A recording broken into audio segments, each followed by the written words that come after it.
আজকে আমি আমার মতো করে মানে আমার স্টাইলে হোয়াইট সস পাস্তা রান্না করব।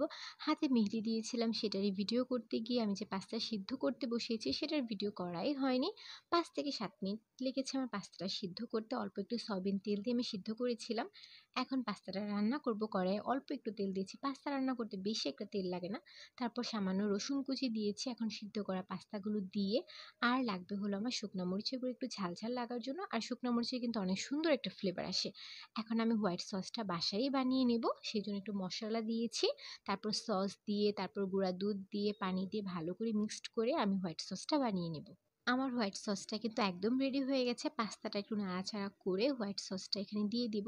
আমি আরেকটু পানি দিয়ে দিয়েছি।